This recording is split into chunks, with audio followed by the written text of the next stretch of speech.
very focused story, telling you a very focused story. Eloquent. Here we go.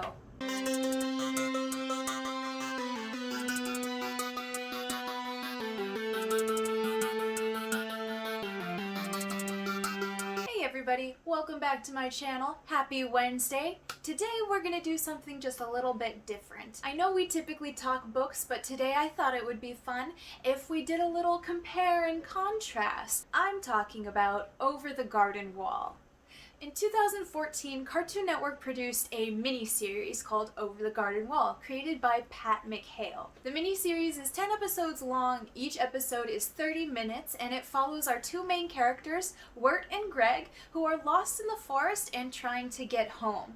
So I decided to talk about Over the Garden Wall specifically in the month of October because Over the Garden Wall is very much a fall, autumnal, beautiful art piece, really. It really captures the feeling of what fall feels like.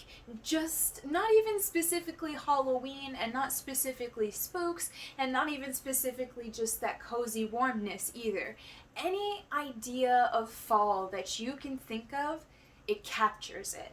It's a beautiful, beautiful series. It's very well done. I talked about it a little bit in my September wrap-up because I did reread the comics for this specific video in September. The mini-series aired November 3rd through the 7th in 2014. And on November 5th of 2014, Pat McHale actually released a comic. It was supposed to be a standalone comic featuring our main characters, but just a little bit more. After the success of that one standalone comic, he then went on to create 4 more. Now all 5 of those comics are available in what is called the Tome of the Unknown. And what those 5 comics are doing are serving as episodes in between the actual episodes of the miniseries. So they give a little bit more backstory and give a little bit more explanation. I myself do not have them and haven't read them. A lot of the reviews about them say that they really kind of take away the mystery aspect of the episodes. So because they're filling in a lot more details, those 5 comics serving as episodes make that miniseries go from 10 to 15. So it really fills out and it takes away a lot of the mystery. However, as a reread after the show, very, very good. Then 2 years later, April 2016, they decided to also do what is known as the ongoing series. So this is 5 volumes. I have 1, 2, 3, 4, and 5 here. These serve as sequels and prequels to what is going on in the show. The last volume of the ongoing series was published in November of 2017, and as of September 2018, there has been a series of graphic novels and miniseries comics that have also been released. These being Hollowtown, Distillatoria, Circus Friends, Benevolent Sisters of Charity, and Soulful Symphonies. 2 miniseries and 3 graphic novels. The first miniseries is called Hollowtown. It has 5 comics in it.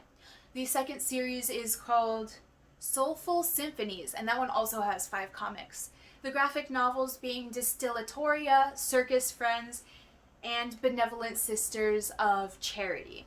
That one, the Benevolent Sisters of Charity, actually just came out this year, so that's also very exciting. And those are just the different other series of graphic novels and comics that have come out regarding this miniseries. So it did start as this miniseries, as a pilot and 10 episodes. So from there, I will draw my contrasting into the rest of the comics.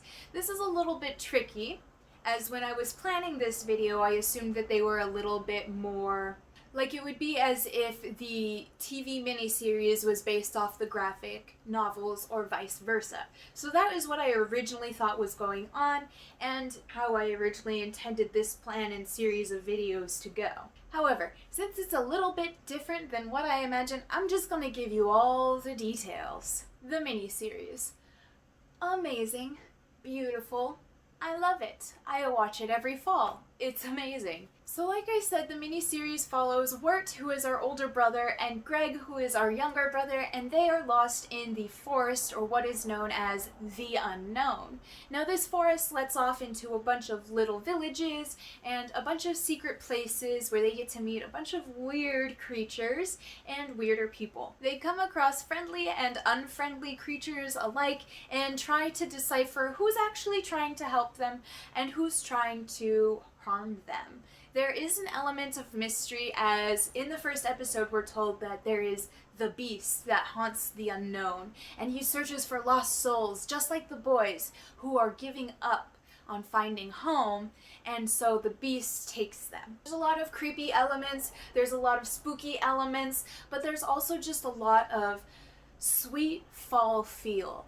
Songs litter the whole series. Every episode has a song. The boys very much feel like adventurers in their own right. Like, yeah, they're trying to get home, but they do the things that adventurers do. Every time they're out and about, someone needs help, and they're there for them. And it seems that all of these problems seem to either solve themselves or have solutions that are very simple. And so the boys gain more confidence throughout the whole of the mini-series. It's also a sweet look at sibling relationships and how Wirt and Greg are able to reconcile the relationship that they have with a relationship that they may want to have or don't want to have. It's a very sweet sense of an older brother figuring out how to be responsible for a younger sibling, and it was very well handled and very sweet. And of course the age difference is an issue that is happening, Wirt being near high school and Greg probably being elementary school. So it is hard for them to kind of connect, but through the unknown and through having to work together to survive this and get home, they really are brought together and they feel a responsibility for each other in a very gentle way. Some other characters that are important are the bluebird named Beatrice, who finds the boys upon their first arrival in the unknown and offers help continuously, and the woodsman, who is given only the name the woodsman, and he also sees the boys' first episode and tries to offer help consistently and guide them through the unknown. I'm not going to give a synopsis of every episode, otherwise we'd be here forever, and my videos are already long, so I won't subject you to that. And I also don't want to spoil the ending for you. I definitely think this is a miniseries that is worth going back to, especially if you're looking for something to give you those good fall vibes. This is it. It's amazing. Mwah. Beautiful. On to the graphic novels. So, like I said, these are part of what is known as the ongoing series. So in these comics, these 5 volumes, there are stories that are sequels and prequels to what happened in the show. I think I said in my other video that if you haven't watched the miniseries, then a lot of these stories might be lost on you, and I was thinking about that statement and I might have to retract, because although there are sequel stories in this, it doesn't necessarily rely too much on you knowing what happens in the miniseries. Just know that Wirt and Greg are in the unknown. They're trying to get home. And I think that's really all you need to accept. Everything else, an emotional connection to characters, an understanding of the story that's going on, written in this, is all explained. You're never left in the dark. It's just that after watching the show and then reading the comics, you get a little bit more sentimental. Does that mean you're not going to enjoy it? Not at all, because like I said, the disjointedness of some of the stories and then the lack of main characters also means that you have to care about those side characters more than you maybe would have in the miniseries. Because in the miniseries, the side characters, aside from Beatrice the Bluebird and the Woodsman, the side characters don't necessarily come back. They're in their episode, and that's about it. So if you want more of any of those side characters, then they're in here. But if you haven't watched the miniseries, you don't want to watch the miniseries, you want to read the comics instead, you can do that too. I will say that out of the 5 volumes, volumes 1 through 4 have stories regarding Wirt and Greg. Volumes 1 through 4, the first half of it are talking about Wirt and Greg and their sequel story, and the other halves are either prequels or sequels to other side characters' stories. Volume 5 is where the disjointedness really becomes clear. Volume 5 is told by a side character about other side characters. Wirt and Greg are not in it at all. That doesn't mean it's not good. It's very funny. All of them are very, very cute and very lovely. Let me see if I can show you. I'll show you some pictures. So the artwork is just beautiful, lovely. It's very sweet. So that one I just showed you, that one was a first half with Wirt and Greg. This other one is a second story. So this is the second half of volume 2.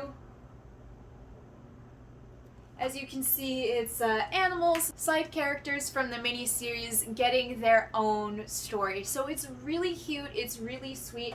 It's definitely not something that we can compare and contrast in the way that I wanted to.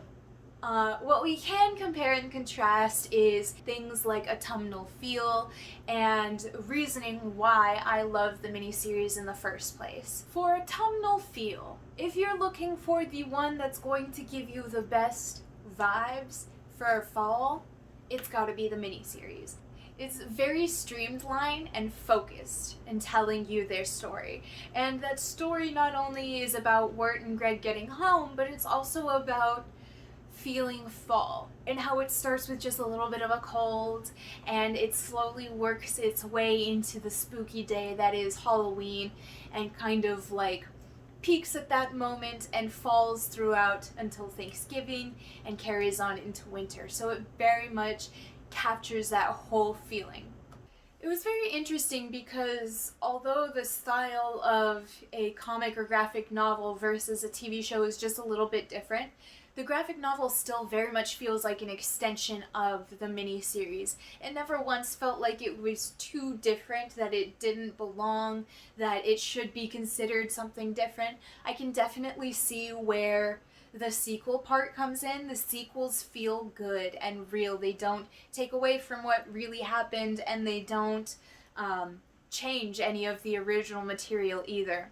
And the prequels are very, very sweet. Like for me, my favorite side character was the Woodsman, mainly because his story just seemed so much more mysterious than anyone else's, and we saw a lot of him.